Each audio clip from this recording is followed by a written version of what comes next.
Conversations for Health, dedicated to engaging discussions with industry experts, exploring evidence-based cutting-edge research and practical tips. Our mission is to empower you with knowledge, debunk myths, and provide you with clinical insights. This podcast is provided as an educational resource for healthcare practitioners only. This podcast represents the views and opinions of the host and their guests and does not represent the views or opinions of Designs for Health, Inc. This podcast does not constitute medical advice. The statements contained in this podcast have not been evaluated by the Food and Drug Administration. Any products mentioned are not intended to diagnose, treat, cure, or prevent any disease. Now, let's embark on a journey towards optimal well-being, one conversation at a time. Here's your host, Evelyn Lambrecht. This is Conversations for Health. I'm your host, Evelyn Lambrecht, and today I'm joined by Dr. Manna Semby, naturopathic and functional medicine doctor and Menopause Society certified practitioner. Welcome to the show, Manna. Thanks, Evelyn. I'm so glad to be here. I am so glad you are here too. I'm really looking forward to this conversation today. We'll be diving into all things peri and postmenopause, talking about brain health, bone health, heart health, and some of the issues that we just don't talk about enough when it comes to supporting women during this transition. Dr. Manna Semby specializes in midlife transformation through hormone optimization, brain health, and systems biology. She's the founder of Aruna Personalized Medicine and creator of the Aruna Method, a multimodal model designed to help high-achieving women reclaim energy, clarity, and resilience during life's most pivotal transition. A ReCODE 2.0 certified practitioner and recent TEDx speaker, Dr. Manna brings together science, wisdom, and strategy to help her patients not just feel better, but step fully into the next chapter of their lives as clear, confident leaders. I love this. Manna, before we dive in, what is lighting you up this week? What is lighting me up is that I'm working on my first book. Ooh, that's exciting. Yes. For a long time, I kept resisting. I'm not going to do it. I'm not a writer. I'm not an author. And then a while ago, I was like, okay, I can do this. And then I finally stepped into it. And I think the difficult thing was just getting started. Mm-hmm. And once you get started, now I'm on a roll. I love that. I'm so excited for you. Mhm. Very cool. So I'd love to hear more about you and your journey. Can you share more about how you got into naturopathic and functional medicine? Yes. So my first career was in finance. I worked at PricewaterhouseCoopers, and then I worked at Goldman Sachs for a number of years. And my world was all about numbers and equities trading and balance sheet and risk and all of those things. And after that, I did some research in the equities world, also consumer products and retail companies. And somewhere along the line, my life changed unwittingly without a decision on my part. My young children got diagnosed with autism, and I used to be the mom that would, fight with the doctor's staff if any vaccine or a booster shot was late, because like that's medicine. I need to get everything on time for my children. And then when they got diagnosed with autism, the pediatrician had no answers for me. And not only did she not have answers, she was just like, I can't help you at all. Um, but at the same visit, all she was concerned about was like, are you going to get the next shot for your child or not? And I was like, this is irrelevant right now. I have a bigger problem than just making sure that my kids are up to date on vaccines. So that was a lesson to me that many times doctors don't have the answers. And yet we give our authority away to them thinking that they have all the answers for us. And many times they don't. So that was an eye-opening moment for me. And then I got really into figuring out, well, what is it? What is health? What is wellness? What is our role in our own health and wellness? What can I do for my family, for my children? And that's how I got started into naturopathic and functional medicine. So you went to naturopathic school after you already had kids. This was Oh, yes. definitely a second or third or fourth career. Yes. I went back to naturopathic school in my 40s. That's amazing. That's very, very inspiring. I find that it's not so uncommon. Like, I think most women have second or third acts. Most people, I would say, right? You probably did something else before your current career now, right? And so most of us reinvent ourselves at least once or twice during our lifetimes. And I think the same thing happened with me. The difference was just that it was 6 long years in grad school full time. It took a while, and I had young kids that needed extra attention, and there was a cross country move and other things happening at the same time. But yeah, it I don't think I'm unique in that though. Yeah, still very admirable though. So then how did you focus on brain health and then on midlife women? How did that kind of happen after you Right. graduated? So for brain health, when I was in naturopathic medical school, we were all trying to figure out what is it that each one of us would specialize in or focus in. And for me, the natural thing would have been to become interested in pediatrics because I had my own experience of working with children with autism spectrum disorder. I found when I graduated that that was the last thing I wanted to do because that is such a sensitive spot for me. Children's autism and the struggles of parents are so close to my heart that I just couldn't do it in my professional life as well. I had to Mhm. create kind of like a gap, a distance between what I do at work and what I do at home. So I decided to focus on really neurological issues at the other end of life. And I trained in Dr. Bredesen's ReCODE 2.0 program pretty shortly after I graduated. And at my first job, which was at a big integrative medical center in Irvine, I began to create a program on brain health, preventing and reversing dementia. And then at my second job, I got to work at a local clinic in Encinitas, where I worked more closely with patients that had dementia or were diagnosed with mild cognitive impairment. And then I had my own experience when I was diagnosed with breast cancer shortly thereafter. So, what happened with me was when I was in medical school in my 40s, I went through a pretty quick perimenopause. And then before I graduated, I went through menopause as well. And it was on the earlier side, and I'm not surprised because there was a lot of stress in my life. I was doing too much.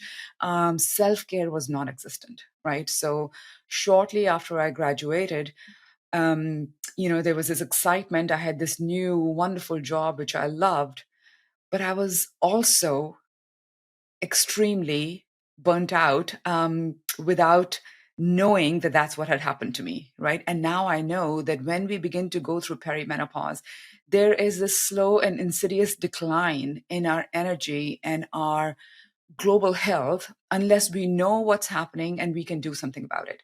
So, what happened was I ended up getting burnt out, having to quit my first job, took a few months out, started my second job. The building back of myself, bringing myself back to baseline had not yet been done, but I plunged into the second job. And then shortly after, well, about like 6, 7, 8 months after I had been at the second job, I got diagnosed with breast cancer. And that is what kind of forced me to take a step back and kind of see like, I need more time for myself. I need a break for myself. My body needs rest. My mind needs rest. So I did the treatment and took several months out. And after I did the whole thing with the chemo, the surgery, the radiation, what happened was a week after I had finished radiation, I was sitting at home and I remember wanting to, think about something. And that's not something that normally we think about. We're constantly thinking without thinking about thinking. This time, what happened was I'm sitting there unable to formulate a thought. Wow.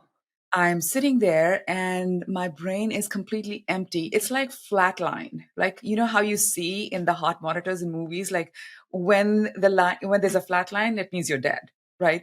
It felt like my brain was flatlining and I was very curious, but also very concerned as to what in the world is going on. And this happened the next day again. Now, having worked with early onset dementia with patients, I kind of felt like there is not that much of a difference between chemo brain fog after chemotherapy and radiation, perimenopausal and menopausal. I was like, this is a real challenge. So that's one thing that kind of made me double down into brain health for midlife women. And the second thing that made me very passionate about midlife health for women is because I went through my own journey with being on hormones while getting diagnosed with breast cancer. And then the surgeon telling me that I was doing the wrong thing by staying on hormones while undergoing treatment. And she told me that I was choosing quality of life over longevity. But remember that well, I haven't said that yet, but my cancer was triple negative, which means Okay. that there wasn't really a hormonal component that makes us concerned. So if you do your research, for the most part, if you are hormone negative, then hormone therapy shouldn't be that much of a concern. So I was really um, upset with the surgeon that she hadn't taken the time to educate herself on what she should advise patients that come to her. And she is giving me incorrect information when I'm trying to make a decision of what kind of surgery I should have. So that made me feel like midlife women just don't get the right information because the focus has really been on first do no harm, and what that translates into is also do no benefit. And Hmm. that's unacceptable. That was unacceptable for myself. It is unacceptable for all the other women who are faced with similar decisions. And I those two things made me really passionate about combining both these things into one umbrella because this is where they belong anyway. We now know that dementia is not a disease of old age, it's a disease of midlife. It just gets diagnosed later, late 60s, early 70s. That's when it gets diagnosed, but it begins in midlife. And of course, this whole thing with breast cancer, as soon as we go through menopause, our risk for breast cancer increases. So many women are faced with this decision. Okay, if I have a history of breast cancer, or if I'm concerned about breast cancer, am I going to do hormones or not? So I made it kind of my life's work to save women's brains. That's my mission. And also to share information about what to do if you have a history or a fear of breast cancer, and educating women about all the nuances of hormone therapy. Yeah. Thank you so much for sharing. You shared a lot in there. So I actually want to just dive right into the breast cancer piece since you brought it up, because I do have a lot of questions and I think this is quite controversial, right? And I think that as practitioners, even in our field, like functional naturopathic integrative medicine, maybe we don't specialize in this and probably not enough people are specializing in it, and people do search for an integrative oncologist, but they probably have different information as well. So I'm curious, is there a time based either on research or your experience, everything that you have studied, when hormones are not okay in breast cancer? Yes, there is a time when hormones are not okay. By no means am I stating that any woman who has breast cancer or has a history of breast cancer, that it's okay for her to be on hormones. What I am saying is that the decision for each woman is an individual decision to be made with her practitioner, with her hormone literate practitioner, and with her history of breast cancer or family history of breast cancer or a concern of breast cancer. So it's between the patient, the practitioner, and the history. So right, it's an individual conversation in each instance.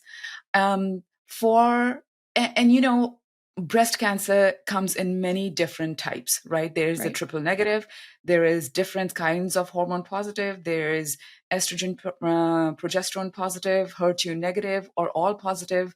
And then it is also something to consider also is how positive. If you're hormone positive, how positive are you? The estrogen receptor positivity, are you weakly positive? Are you strongly positive?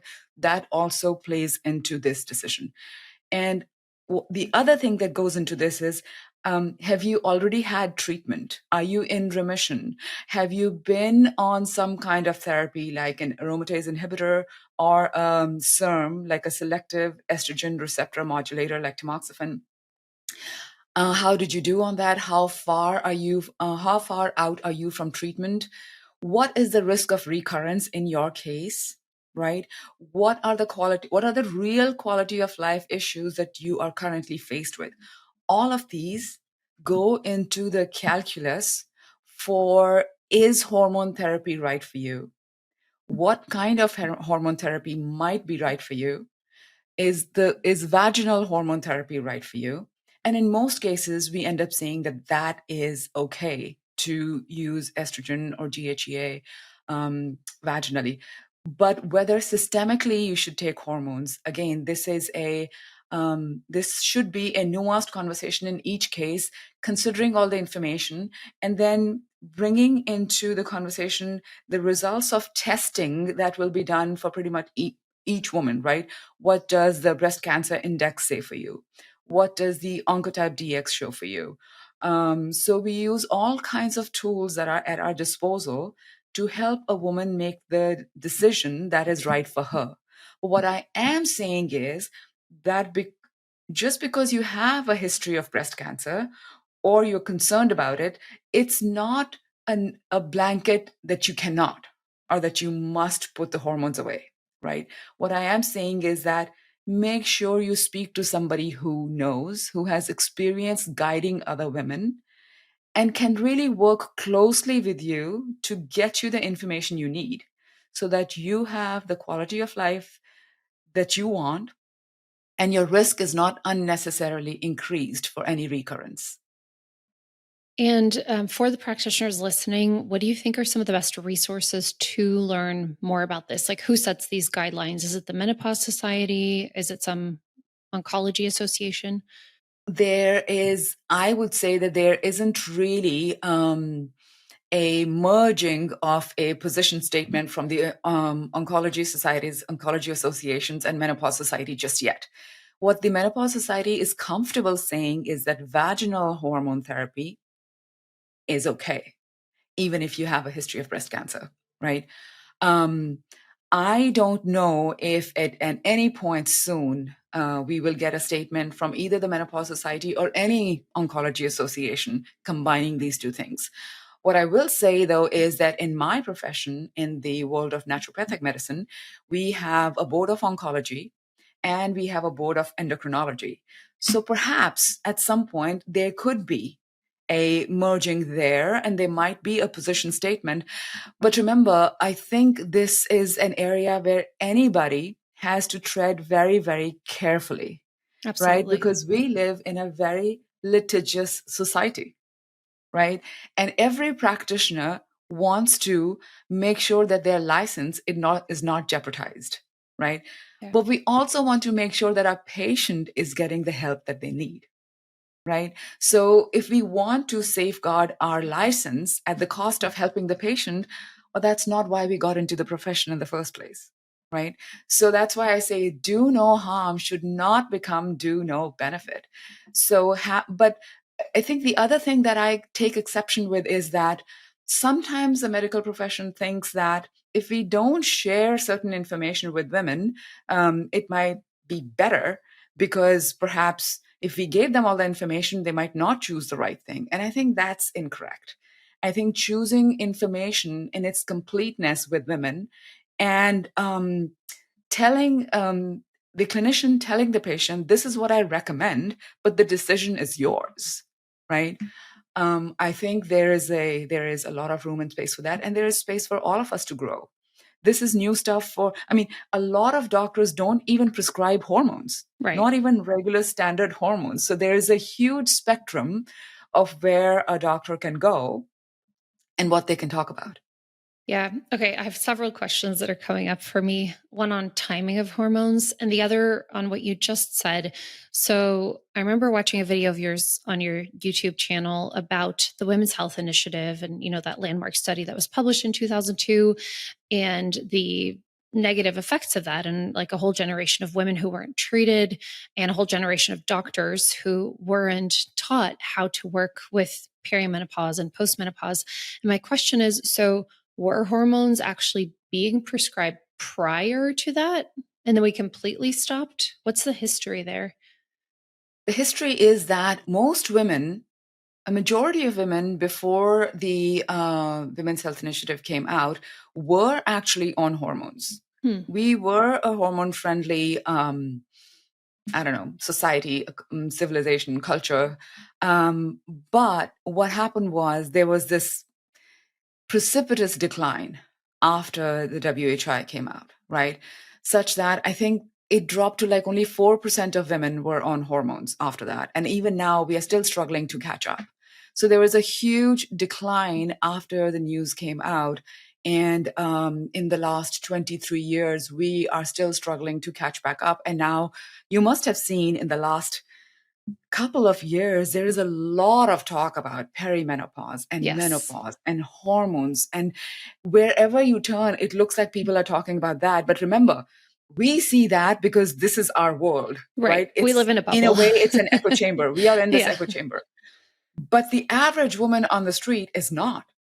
A lot of women still don't know what are the right questions to ask. They don't even know that if they're menopausal and they're suffering, what is the potential reason for that? Or that there is a way out, or that there is a safe way out, or that there is good, reliable information available.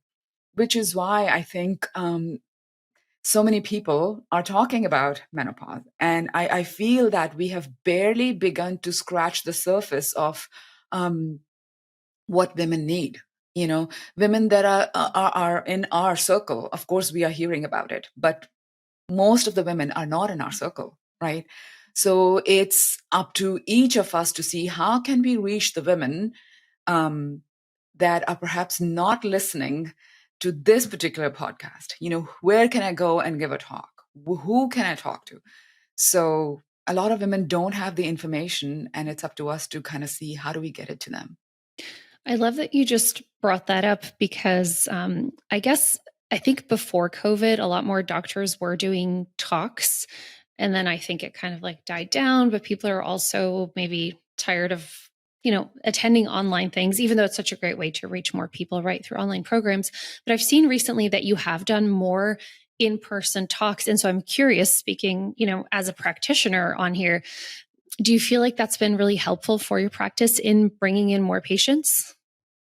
Yes, anytime I give a talk in person, it makes a big difference.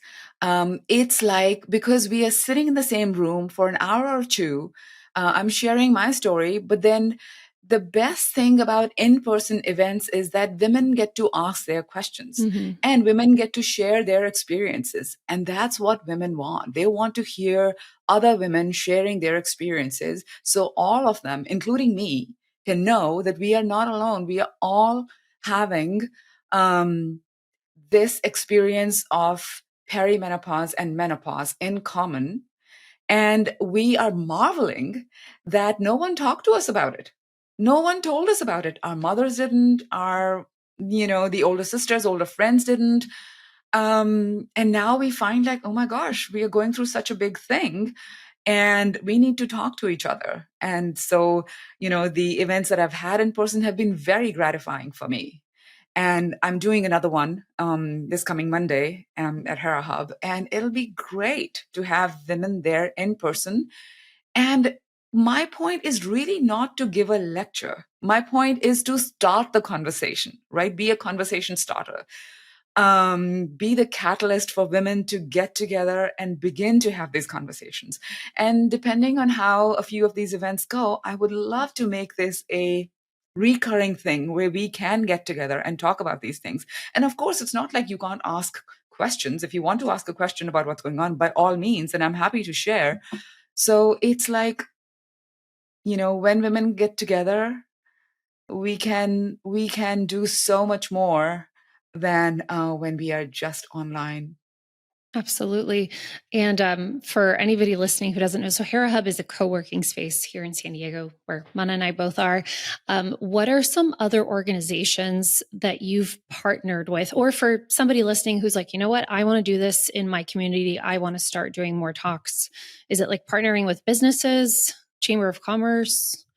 Yes, so I have partnered with Rotary clubs. I've partnered with smaller women's groups. I've partnered with chambers, and all of these are options, right? And we can go to gyms and offer a talk. We can go to Pilates studios, yoga studios, any of these places where women gather. Any place that women gather, and women love to gather. So any place, any gathering is an option, is a place to talk about all of these things. Absolutely. I love that. I hope if you're listening, you feel inspired to do more of this in your own community. I want to go back to the hormones. So, can you talk more about the current thinking and guidelines around when to start bioidentical hormones? And I know that, it's still an individual decision for the person and based on, your medical history and all of these things. But can you talk about some of the nuances around like starting too early versus too late and for how long? Yes, I think from my perspective, the best time to start is in perimenopause.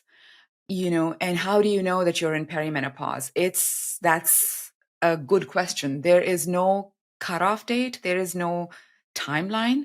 There is also no clear signal, right? Your body slides into this perimenopausal state very, very slowly. You almost might not know. And then one day you wake up and say, what's going on? I haven't been feeling like myself. I'm in my early 40s or mid 40s. I feel like I have less energy than before. My brain isn't as sharp. I don't feel as motivated as before. I'm not even interested in sex. I like all these things begin to happen. And what women will often think is that they've got too much on their plate, the stress is too high. And all of that is correct, right? They're juggling their careers, they're juggling family, children, parents. All of that is happening at the time when you are also going through perimenopause. So it is so easy to not know that in addition to all the things that are happening in your life externally, there are things happening in your life that are kind of stealing your resistance, your resilience. And when your resilience begins to go down, most of us are, we don't think that it's anything internal, like, because you may still be cycling normally. You may still be having normal cycles. You may not be ovulating. Your cycle may become lighter. It may become a little bit irregular. So these things can happen and you won't know. So the thing to just know is, and that's why a lot of people like me are talking a lot about it is time to break the silence on perimenopause, right? That was the whole point of my TEDx talk. It's time to break the silence. Like if women don't know, then they don't know to ask for help, then they don't get the help. And then all these things like collateral damage happens is like women will end up not going for promotions that they have worked so hard for. They will end up changing their careers into something less demanding because they think that work-life balance has become too much to manage. But unwittingly, what's happening is your resilience is being stolen by perimenopause, right? And all the other things are also happening. But if we understand what's happening in your body and we replenish and we work together to replenish your hormones and bring them back to a level that you feel better, more like yourself again, and we manage that process, your perimenopause, in a way that you keep cycling as long as you would, but the drawdown that's happening in your estrogen and progesterone, and also to some extent in testosterone, that we can manage that. We can manage that in a way so that the what ends up happening for a lot of women is that they get put on low dose birth control during perimenopause. And it's a pet peeve of mine. Like, there are better ways. We can help women in better ways. So I think women should begin in perimenopause. Women should learn the signs of perimenopause. There are no reliable blood tests. Even the urine tests are kind of like, all they'll show is that your hormones are all over the place. So it's really by your symptoms. And if you know the symptoms, then you know what to look out for. You know the symptoms and you know the severity of your symptoms, then you work with a practitioner that you feel comfortable with, and you start looking into this in your early to mid 40s whenever you're having these symptoms, instead of waiting until the last minute. And it also shows just the importance of practitioners listening. Like, we all need to be educated in this, right? And this, so that we can address like the hormonal aspect rather than just like treating each individual symptom separately.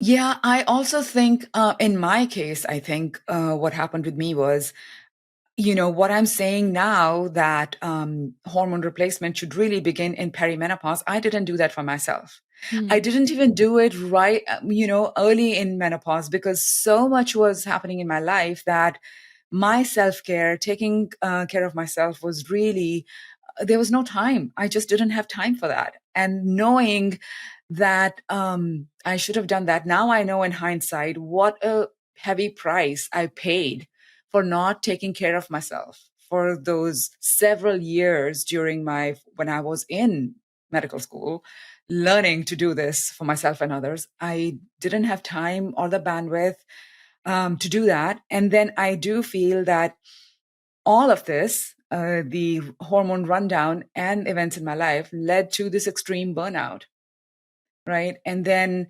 I did start hormones before I started breast cancer. And had I been less educated, I might have thought, oh my gosh, I started hormones like a year ago and now I have breast cancer. And I might have said that caused the breast cancer, but I knew better. By this time, I knew better.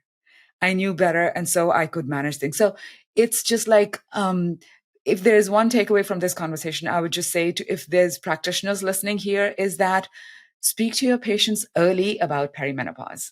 Educate them about the symptoms early on, even if in their 30s, to at least put it in their ear that this thing will happen, um, most likely in your 40s, and you might not know. And here's a list of symptoms that you should look out for. And if you have this, then come talk to me. Yeah. I think some of us who aren't there yet, it's almost like we don't want to hear it. Or I think sometimes as practitioners, like, we know so much, but then maybe we don't always take the steps to like prevent some of that. And I also feel like you can't prevent it. Every single woman goes through it, right? So Yeah. it's just something that we have to be prepared for. I want to go back to my previous question. So you said starting, when perimenopause hits is a good idea. Is there some stopping point? Is this a lifelong thing? And for somebody who did not start at perimenopause, is it true like that 10-year window, like if you miss out on that, it's too late? What does the latest research show about that? Okay, so great questions. We used to say that do hormones at the lowest dose for the least amount of time to get you from having difficult symptoms that affect your quality of life into, as soon as you can get off from them, then you do. And what that does is that perpetuates the fear around hormones. Is like, okay, you should do only the littlest dose and for as little as possible. But it turns out that that is actually incorrect. Hmm. What happens in menopause, and it's really important to understand, is that there is a long-term deficiency of hormones. Your body is just not, the ovaries are not going to produce eggs. There's not going to be any follicles. They're not going to produce progesterone. So when the ovaries go through this winding down of their business, when they close shop, it's like it is done. And now estrogen and progesterone, like certainly estradiol, we don't have in the body. And certainly we don't have progesterone anymore. So the only way to get those levels back is by externally replacing them. And it feels like a big deal that, oh my gosh, am I going to have to take these for the rest of my life? Um, I would say yes, if you want to live healthy and if you want to make sure all your organs are functioning um, as healthfully as possible, because we know that there's hardly any organ and very, very few cells in our body that don't have receptors for estrogen and progesterone and testosterone. So every organ, in the absence of these hormones, performs less well than it does with the hormones on board. So does that mean we take it when we go through perimenopause and menopause and stop at a certain time? No. Mm. There are women that have been taking hormones for decades, feel well, feel great, and they will continue doing that until as long as they live, as will I. And a lot of doctors these days talk about that they are taking hormones and they plan to keep taking it for as long as they live because they help you live more healthfully. The other question that you have is the conventional wisdom was that if you start within 10 years of menopause, that's the best time to begin. There's a reason for that, right? It came out of the WHI study. The one time what they said that women were helped with hormones was the arm which had participants between the ages of 50 to 59. And they showed when they took estrogen only that they benefited. There was a reduction in slight reduction in breast cancer and blood clots, right? So, um, what we have to see is that great that the WHI came and said that. However, this whole thing about that the older women should not start hormone therapy later is something that I don't agree with. Because remember, the WHI used synthetic hormones. The average age of women that they had in the study was, I think, 63. The range of women in the study was from 50 to 79. A lot of these women had comorbidities, meaning they already had other diseases. Some of them were smokers. So if you combine all those things together, we are not going to get the best results that we can using the best kind of input. So I don't think we are going to do another $1 billion study recruiting the right kinds of women and then giving them bioidentical hormones to see how they benefit. So now it's really up to C to kind of use the studies that have been done subsequently. And there's a number of them that show that hormones do not increase any kind of risk for breast cancer. And in fact, in some cases, it shows that it helps. So I would say I do not agree. And a paper actually came out, I think last year, sometime there was a paper that was printed that that said that it is time to revisit that recommendation that hormones should be begin in the 10 years after menopause. So I think more and more practitioners are getting comfortable doing that. And in my practice, I have some women that have been diagnosed with mild cognitive impairment. I started them on hormones in their 70s. And of course, we are doing the whole ReCODE 2.0 protocol with them, right? And I see what a difference they have made in the 7 to 8 months is what I think it takes for a woman when she does the whole brain health protocol to begin to see getting back to your older self. You know, your brain is suddenly waking up. You have more awareness and you can do the things that you were beginning to think you can't do anymore. So from my own practice, I can say that older women benefit. And there is no doubt about that. But again, it has to be an individual decision. Right. I wouldn't say put everybody on hormones indiscriminately, but I think the alarm bells need to stop ringing, and it needs to be a why can't I do hormones, or whether instead of instead of being the other way around. Like the default should be yes, hormones. Is there an exception? Is there a reason why I shouldn't? Instead of is there a reason I should? Yeah, thank you for sharing all that. I want to go, sorry.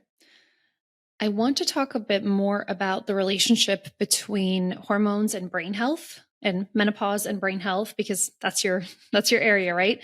That's my Talk to us jam. about, yeah, the relationship between hot flashes and brain health. Yes. So most women don't understand that hot flashes are actually a neurological symptom. And the reason they're a neurological symptom is that the temperature control center, our temperature control center is in the brain, is in the hypothalamus. Um, which is one of these master organs in our body that controls a lot of things, right? The pituitary controls other hormones that control our other hormones like estrogen and progesterone and luteinizing hormone and FSH and all of that. So the temperature control center is in the hypothalamus, it's in the brain. So one way to interpret a hot flash is really the hypothalamus sending signals to you that your estrogen is actually at a very, very low level, literally flashing you to say, go replenish your estrogen.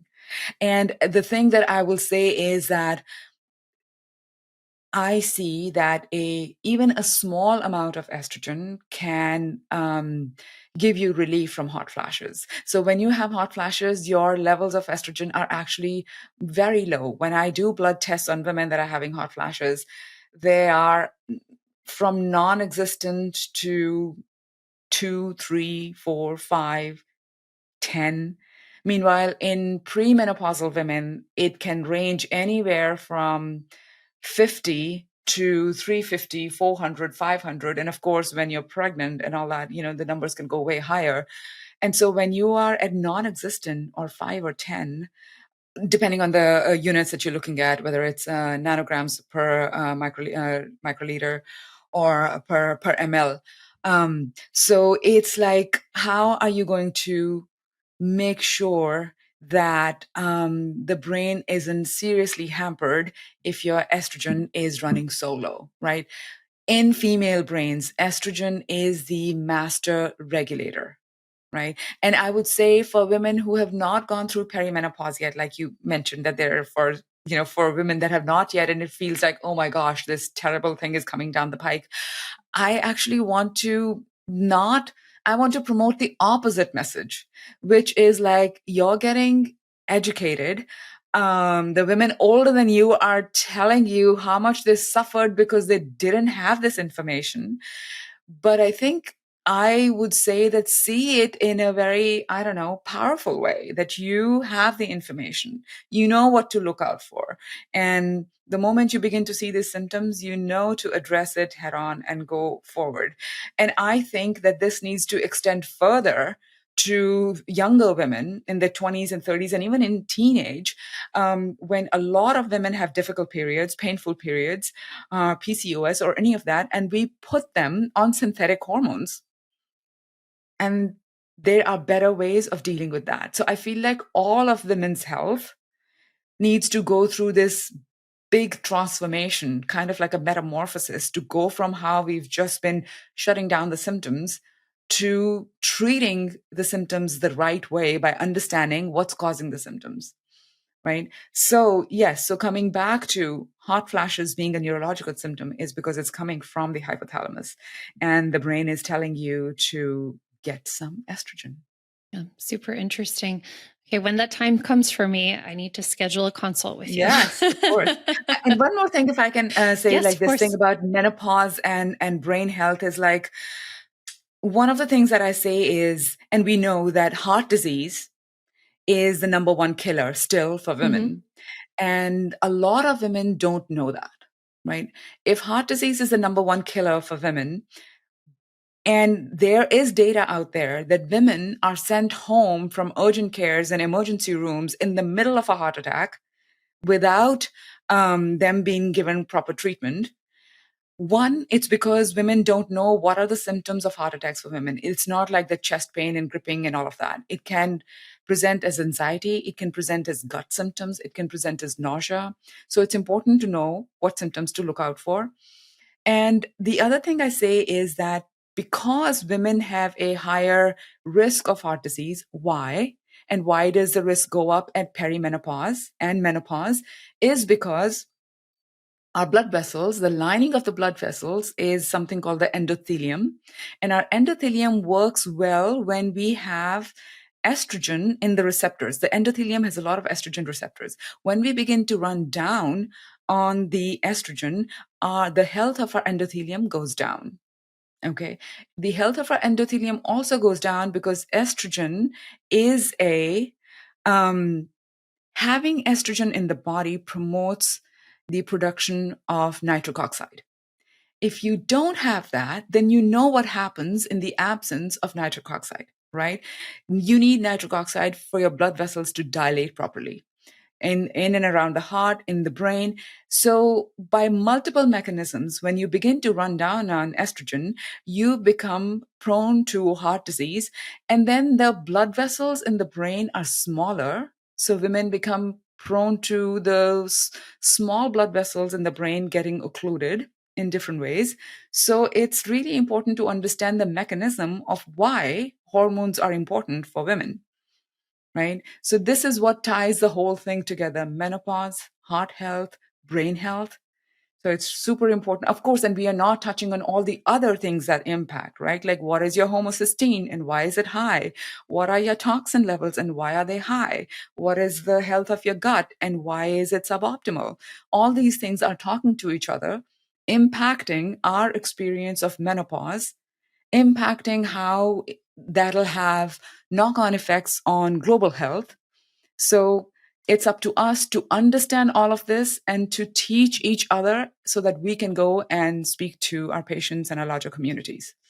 Yeah, and thank you for touching on that. I was actually going to ask about cardiovascular health next. And I do hear that from a lot of practitioners I work with. It's like, hey, I'm seeing Mhm. these patients in their 50s or like early 60s, and they were always healthy. They eat a healthy diet, yet, cholesterol levels are shooting up and just their cardiovascular health all of a sudden is not optimal anymore. And yes, there are things we can do supplementally, but I think one point that you keep underscoring is, the estrogen is important there. Yeah. Yes, it's important also because we have studies which show that when you take hormones, the right kind of hormones in the right dosage, that your cholesterol numbers can come down, your LDL can come down by up to 50%. By 30 to 50%, Wow. your number, the increase can come down. I'm Yeah. not saying your total cholesterol will come Okay. down, but whatever increase you tend to see from going from perimenopause into menopause, if you are on hormones, you have the chance to reduce that up to 50%. Statins do that by about 25%, maybe 30%. So to understand that estrogen has a bigger impact on your heart health than statins. And yet, if you compare the number of prescriptions written for estrogen versus written for statins, there is no comparison. Interesting. I want to talk about bone health, but before I do, I have something that keeps coming up for me. So, evolutionarily, I mean, estrogen, first it goes all over the place, and progesterone and testosterone, but then it just goes down, right? And yes, we are living longer, but isn't this just kind of like something natural that happens and is maybe supposed to happen? And also, another thing I'm thinking is, well, bioidentical hormones are not cheap. So, how is, and I actually don't know the prices of non bioidentical hormones. I have no idea. So, maybe you can tell me, but how is it possible to even support everybody in this way, or does it become something that like only if you have money you can support your estrogen levels? Maybe Yeah, it's more of a philosophical question, but sure. Sure. It's a great question. No, okay. So you asked a bunch of really good questions. The first thing is the bioidentical hormone. The patch that you get at CVS that's covered by your insurance is bioidentical. The progesterone that you can get at CVS or any other pharmacy, the oral micronized progesterone, is bioidentical, not the medroxyprogesterone acetate. So make sure when your doctor writes a prescription, ask for the oral micronized progesterone or prometrium. Those are covered by insurance and they are bioidentical. If you're going to work with a compounding pharmacy to get your bioidentical hormones, then work with the right compounding pharmacy that charges you reasonable prices. I work with a pharmacy who has great prices. I mean, I don't think you can find prices better than them. And they've been in practice for, I don't know, 35 years or so. So, a month's worth of estrogen could be, I don't know, $30. something like that. So it doesn't have to be too expensive. It doesn't have to be, and if it is covered by, if your patches are covered by insurance and your oral micronized progesterone is covered by insurance, and if you're doing a dosing that is that covers, if you're doing static dosing, and it's because you can use that. So that's that. So yes, there is a cost, but it's not out of reach, and it's important to know which pharmacy to work with, and it's important that your doctor knows which pharmacy to work with, right? Coming back to, isn't menopause natural, and why do we have to deal with it in this way? Like, it's almost like saying, why are we medicalizing menopause? Mm-hmm. Is that what we're saying? Because I have heard that before, right? And to me, it is like, you don't have to. You don't have to. I mean, there are women, and I have women in my circle, right, in their 50s, at 60, that are not on hormones. I see the difference. I see the difference, right? You can do it naturally. And I'm not saying that there isn't a role for eating right. You can eat foods that will promote a healthier balance of hormones in your body. Estrogenic foods like broccoli and kale and Brussels sprouts and all of that, they're good for you. Organic tofu is good for you. Organic soy products are good for you. These produce phytoestrogens in the body, and that's helpful. There are supplements, right? Like Vitex can help you promote progesterone in your body. There are things like maca root. There are things like black cohosh. So there are things out there from the natural world that can be done. And remember, the bioidentical hormones are also made from yams and things like that, from Mm-hmm. natural stuff. So I think every woman gets to choose what she calls natural versus medicalized menopause, or however you want to see it. Like, I will say that in my experience being with women, I mean, not every woman will have symptoms. Not every woman had hot flashes either. Mm-hmm. They don't. There are, I don't know, maybe 15% of women that don't have symptoms of menopause, and they just go right through it, and they just slide right through it, glide through it, and it's great. And we don't really know yet why that is. I would love for there to be studies on women that don't have symptoms and don't seem to suffer at all. Their brain remains sharp. They don't have genitourinary syndrome of menopause. They don't have vulvovaginal atrophy. Sex is not painful. There's not that many of them, but I would love to have a cohort of those women and run some tests to see what is different inside your body, and perhaps their genetics or somehow their Mm-hmm. epigenetics. I would love to understand what is it in their bodies that helps them be like that, versus others that do have symptoms. So that is out there.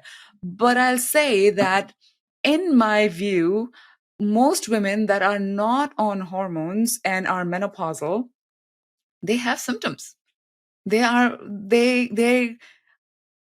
don't think most of them are in optimal health. And I can tell them just by looking at them, you know, open the window, close the window, open the door, close the door, give me a blanket, take it away.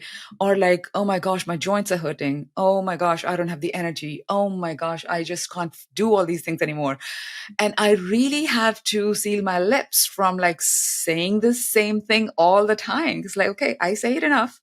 Every woman has the right to choose for herself. So by all means, I am not trying to say that you must, right? Every woman gets to choose for herself. But Yeah. it's like, another way to look at this is, if for some reason you had a thyroid problem and your thyroid was removed, right? You would have to take thyroid hormone for the rest of your life. Right. You're not going to question, well, I'm medicalizing my thyroid. Yes, you are, because you need the thyroid for metabolism in your body. In Yeah. the same way, I feel that you need these hormones for optimal functioning. You can still continue to function. Yes, women have done that for until now, Yeah. right? Great points. And actually, you answered one of my questions among the 30 or so that we're not going to get to of like if you could design a trial, related to perimenopause or menopause, what that would look like. I want to touch on bone health. I know that there's also like the musculoskeletal syndrome of menopause. Dr. Vonda Wright wrote a great paper about that. But I want to talk about bone health actually, because I saw you share a statistic somewhere. Like when perimenopause first starts, we Yeah. have the quickest rate of bone loss. What is Yes. that? So what happens is when you go 3 months without a period, right? And this is in the SWAN studies, the study of women's health across the nation. And on their website, they have all these papers that they've made available for public consumption. You can check there. They say that when you begin to go 3 months without a period, which is still in your perimenopause, you begin to go through a period of fast bone loss, which can be up to 2% a year, which is very, very high, right? So even before you're fully in menopause, you begin to have this bone loss because what's happening is estrogen. So, in bone, you have osteoclasts and osteoblasts, right? The osteoclasts are breaking down bone and the osteoblasts are building up the bone. So what estrogen does is it keeps the osteoclasts in check, right? When you lose your estrogen, the osteoclasts are going to become more active. So your bone breakdown becomes more pronounced. And running down of progesterone is taking away the building back of osteoblast because it's osteoblastic, right? So you take away the breaking down, you take away the bone building, so you can understand how there is an immediate impact on your bone health once you begin to go about 3 months without a period. Which is why I say it's important that when you begin to go through perimenopause, to be working with somebody experienced, knowledgeable to help you so that you don't have these um, changes. This is a stepwise change in bone health, just like there's a stepwise change in heart health, right? So if we know, then we can take steps to prevent that. Absolutely. And we recorded a podcast recently or podcast episode on osteoporosis. And I just worked the National Association of Nutrition Professionals conference. And bone health was such a huge topic of conversation for people. I think because it's happening to more women now, they're going in for the DEXA scans and seeing that, oh my gosh, I thought I was healthy. I thought I was taking care of myself, but actually I have some osteopenia. And I also Yeah. heard some amazing success stories about some of our products for that. So Yeah. that was exciting. I do want to talk about supplements a little bit more. Because we're on the Designs for Health podcast. Sure. So, what are some of your favorite ways to support women through this time period? And do you think that for anyone it's possible to like just support with supplements? I think you tried that, Oh, right? do you mean for menopause? Yeah. There are women who get significant amounts of help from some supplements. Some things that have maca or Vitex or black cohosh. Some women do get helped. There are others that don't get helped at all. Like for myself, I did take a supplement with maca root in the beginning when I was just having these warm flushes, I would call them. It didn't help me. I think it depends on it varies from person to person. So certainly I will recommend to women, especially when they're early on in the perimenopausal state, I will go the supplement route and the food route and the making sure you're working out and all of those things. And, the other thing that makes a big difference to hormonal health for women now is that we do have so many endocrine disruptors in the world, Yes. right? What is not an endocrine disruptor? Right. So that is probably a big reason why the experience of menopause is becoming, in some ways, more challenging. And so more women are speaking up and more practitioners, as more women are feeling stepping into their power. I feel more women are stepping into their autonomy and speaking up about their experiences, which until recently were considered like women would feel shame talking about menopause openly or talking about periods openly. And I feel like our society is going through this big shift, this big change where women are like, well, if we don't speak up, we're not going to get the help. right? And we are carrying the load in the world in so many other ways. So we need the help that our bodies need. And if we have the help, then we can do all these things that we want to do. Right. So, yeah. When somebody is on hormones, do you also recommend certain supplements to make sure that they are metabolizing those hormones efficiently and that it goes down the right pathway? What are your thoughts on that? So, what I do with that is every so often I will run that panel for women to kind of see how are they metabolizing, right? How are they metabolizing? And then when I see if something is concerning, right? If some enzymes are high that should not be high, or if some metabolites are going down the wrong pathway, then I will make recommendations. Okay, I need you to take this. But I don't generally put somebody on these supplements right away, because I really do believe that supplements should be supplemental, and most of our health should come from living right and eating right, and learning to manage our stress instead of leaning on something externally to do something for us. I feel like building our own resilience is so important. And then I feel if you are doing that, then targeted supplementation actually works better instead of um, sending somebody a long list of supplements. And what I also do with people is I will cycle them in and out of supplements.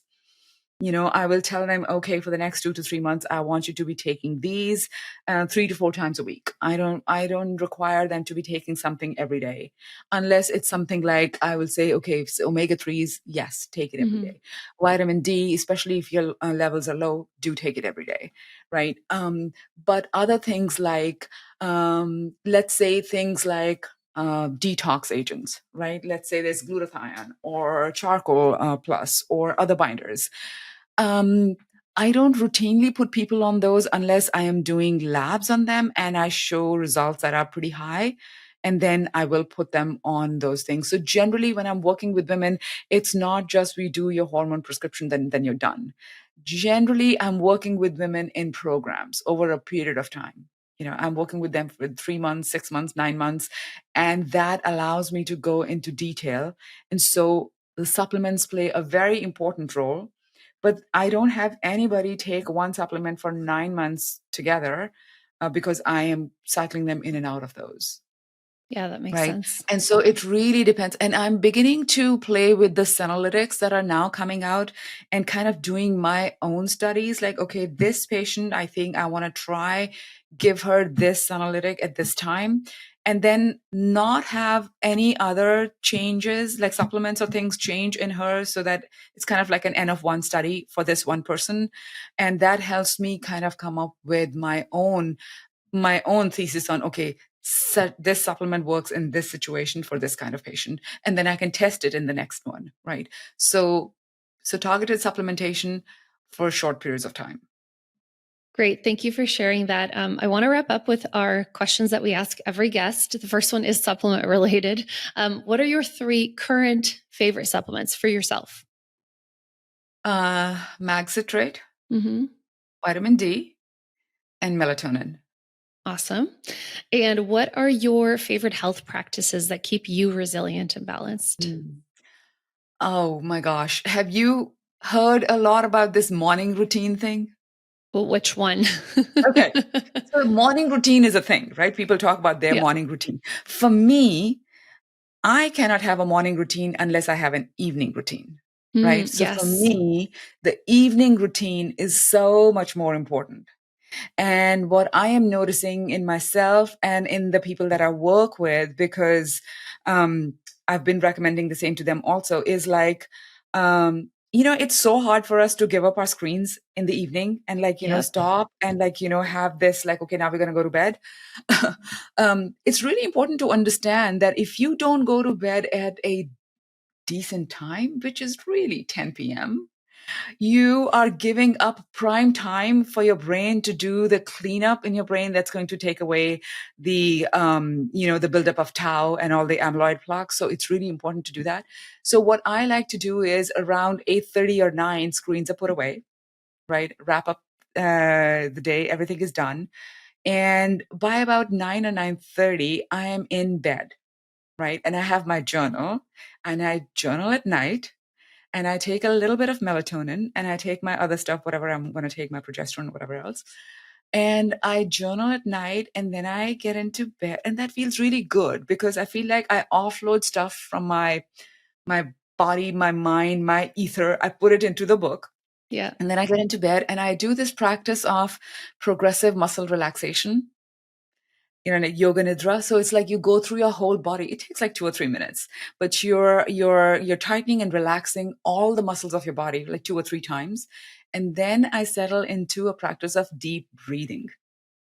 I'm telling you, that makes such a difference to the quality of sleep. And then when I wake up in the morning, I'm in such a rested state. I'm still breathing low and slow, and I'm rested, but I don't want to get up because it feels so good. I'm like, okay, I must get up, but it just feels so good. So that's my practice. And I feel that gets the sleep, the stress, the melatonin, the vitamin, all of that gets encapsulated in that. Yeah, I love that. Thank you for sharing. What is something that you've changed your mind about through all of your years in this field? There was a time I used to think doctors have all the answers. Now I know they don't. So you must find your own. And there was a time very early on when when I first got exposed to the word hormone, I used to think of like these steroids that illegal use of steroid hormones to bulk yourself up. So I had this impression of hormones like, ooh, I don't know about that. So I've changed my mind about those in a big way. Yeah. Not the growth hormone, but hormones in general. Yes. Yes. Great. Well, thank you so much, Manna. This was such a great conversation. And I would have loved to ask you like 20 or 30 more questions, but we're out of time.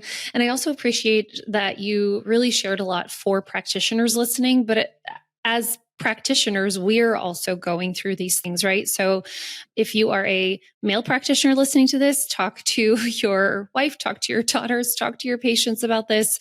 And as females, I think that, it was really just enlightening for me. I feel like I need to keep hearing this over and over again to make sure that we are proactive, about our health. So thank you so much. Really appreciate you. Thank you. It's my pleasure. And thank you for tuning into Conversations for Health today. Check out the show notes for resources from this episode. Please share this podcast with your colleagues. Follow, rate, or leave a review wherever you listen. And thank you for designing a well world with us. This is Conversations for Health with Evelyn Lambrecht, dedicated to engaging discussions with industry experts, exploring evidence-based cutting-edge research and practical tips.